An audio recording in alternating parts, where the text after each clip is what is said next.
When this playset came out, it had the biggest tooling bill for Mattel up to that point. It's been a grail for Motu collectors ever since it hit store shelves. It is the ultimate battleground come to life. It's Eternia. And today on Ed's Retro Geek Out, we're popping one together. Well, hey there guys, today is the day I'm finally gonna piece together my Eternia, the big playset, one of the holy grails in the Masters of the Universe toy line. I've been basically sitting on this Grail playset for the longest time. I've had it for almost 3 years. I haven't really popped it together yet.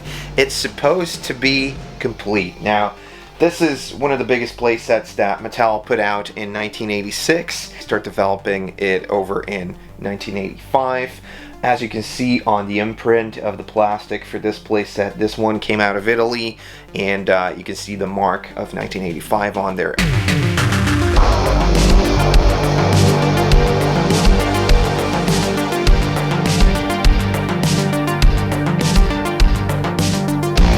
The year was 1986 when the ultimate Masters of the Universe playset was released to store shelves. If it could fit on a store shelf, it would definitely take up a lot of retail space. But it did tie the toy line perfectly together. During the early to mid-80s, He-Man and the Masters of the Universe were on top of the toy market, even surpassing the Mattel Barbie powerhouse in sales. But just as they had their record-breaking year, the sales started declining. Mattel was looking for something big. Something huge, something that could trump Castle Grayskull and Snake Mountain all together. So they started working on this huge project first called Mount Eternia. The finished product of this premium playset would just be called Eternia, with over 50 action-packed features and accessories, 3 titanic towers connected by a monorail, with the center one being the tallest at 30 inches high. Well, okay, Mattel, you sold me. Let's see if we have everything. And there's a ton of pieces, as you can see over here, that go into it. It's insane, and that is probably why this is such a Grail playset, because there's so many little pieces that can come off, that can break off.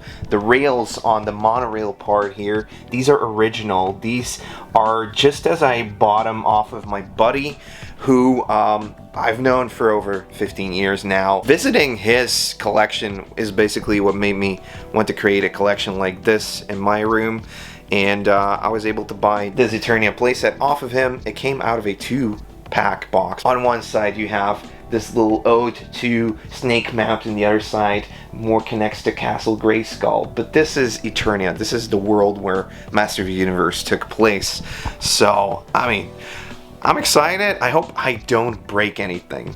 That's what I'm mostly afraid of. And this playset had so many little parts to it as well. What we need are the battle tram, sky cage, and the jet fighter monorail vehicles. Monorail tracks, monorail arms, towers, castle and snake ramps, chains, weapons and weapon racks, laser blaster with base, ladder, elevator, prison gate. Just imagine getting this thing for Christmas back in 1986. They had released the playset in November of that year, so just in time for Christmas season. Retailing at around $90, it was an expensive piece, but G.I. Joe had also just released their USS Flag that was retailing upwards of $100. It was a year for gigantic playsets, and that's probably losing their minds on how to assemble it together. Hoping nothing breaks, some of the plastic over the years has actually become very brittle, and the monorail tracks are notorious for breaking. And boy, when I was piecing this thing together, I was feeling the heat. Like every little click thing. Seems like the manual is showing me how to first put up the middle section over here with the big line head on top, and then we're gonna fix the other 2 segments, and let's see what it takes us. First 2 pieces for the monorail are going up. It's actually a lot of stuff you need to do to piece this together. You have to like screw everything in, you have to like click stuff, and all of this plastic is so fragile. So, I mean, let's hope we don't break anything here. So this is a little bit of an odd piece. Gonna have to check out what this is. I guess it's for one of like the trap doors or something. So it's actually for the trap door over here with the chain. Let's grab it out. See where it goes to.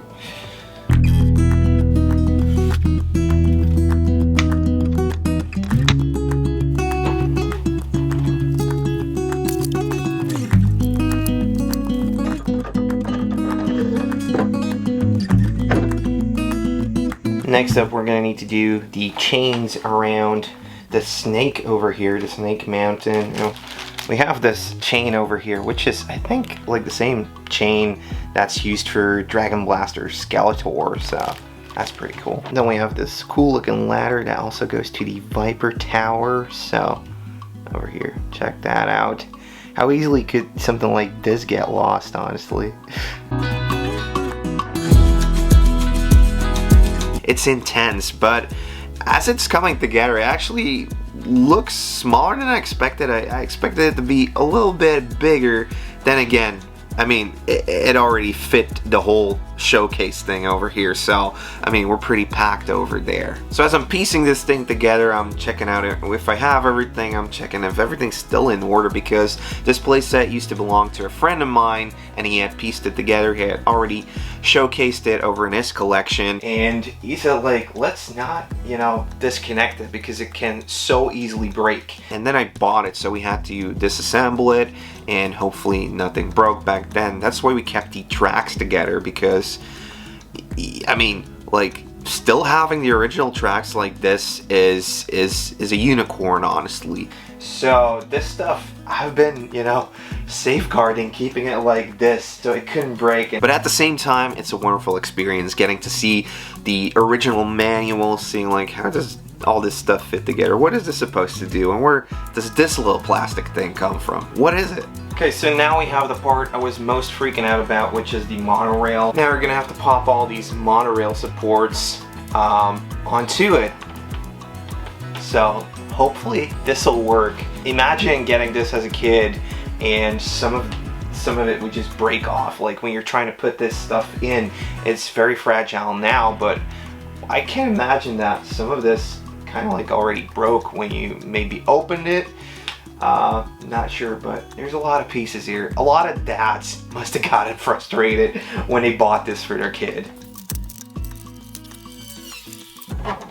Ooh, you really have to push these guys in. This stuff is scary doing this. Really, wow. Okay, so Viper Mountain is definitely the toughest one to pop them in. It's so scary, this stuff. That's it. They're all in. Yes.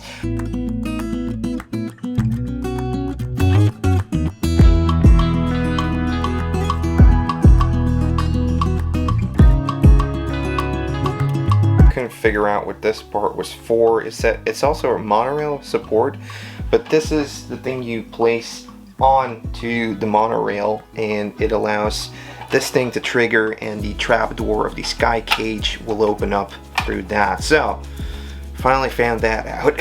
Then we have the swivel laser blaster, which goes on top of the middle tower, and this switches around like that. It can move up and down, and as you probably know, this is kind of the same thing as a Skyhawk, which you could actually potentially just take this out and pop the Skyhawk in. So that's really cool that they kept like other things from the line alive or compatible with this. And as always, this thing seems to be missing the windshield, but they actually have the Eternia windshield. So this is one of the toughest bits to come across right here. This little plastic thing, probably always broken off or really easily lost. So let's put it on really carefully. No cracks on it yet. Here we go. It's on. It moves around. It looks nice. Yeah.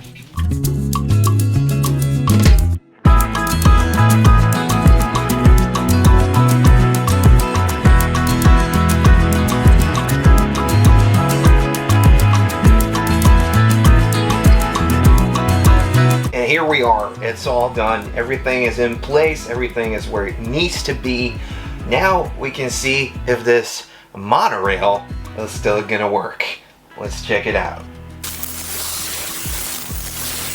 Okay, so it does tend to get stuck over there on the Viper Tower a couple times. Perhaps it's just a little bit leaning down over there, but it still works, this motor. It's like 40 years old and it still freaking works, so that's awesome.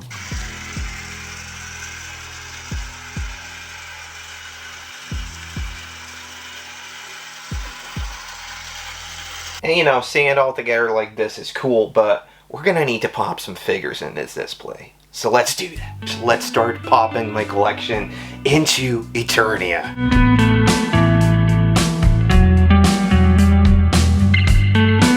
Alright, and there we have it. We got most of it displayed. I'm not really happy with the way I put it now, but I'm going to change some things around still. But this is already really cool to see.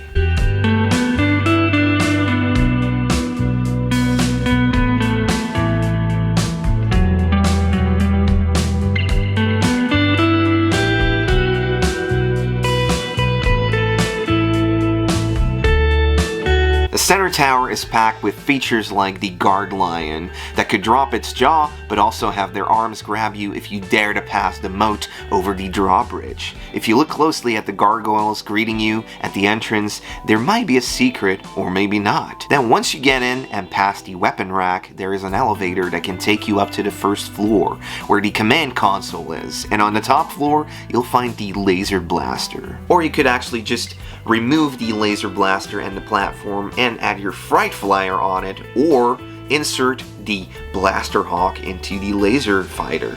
Next up, we'll drop down to the castle ramp to Grayskull Tower. You can fit a figure in here, but this is more of a prisoner tower, which can be triggered by a ball and chain mechanism when laid upon the monorail track, causing the prison gate to drop down. Viper Tower has a snake popping out, which can rotate in 360 degrees and has its chains keeping it into place thanks to the chain collar. The snake men also have a hideout in the lower part of the tower. And then we come to the monorail part. Not just one cabin was added, but actually 3 vehicles you could add onto this monorail. However, you only have one power module, so you can only have them run around one at a time. You can attach them to the power module powered by 2 AA batteries. The battle tram looks like a cabin from a big gym vehicle, but I can't really put my finger on which one.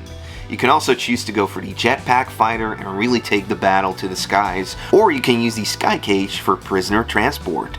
This one comes with a trap door triggered by the monorail arm, which can be placed anywhere on the track. And there you have it, the ultimate battleground, which can be expanded by placing Snake Mountain and Castle Grayskull next to it. This playset really does bring both the bad and good guys together, but there's one thing for the storyline that I am a little bit confused about. Who actually got a monorail built in and agreed to have it built on both sides of the battle? The good guys and the bad guys must have given a go-ahead on this, right? And boy, it sure feels good finally unpacking and getting everything sorted out for this playset.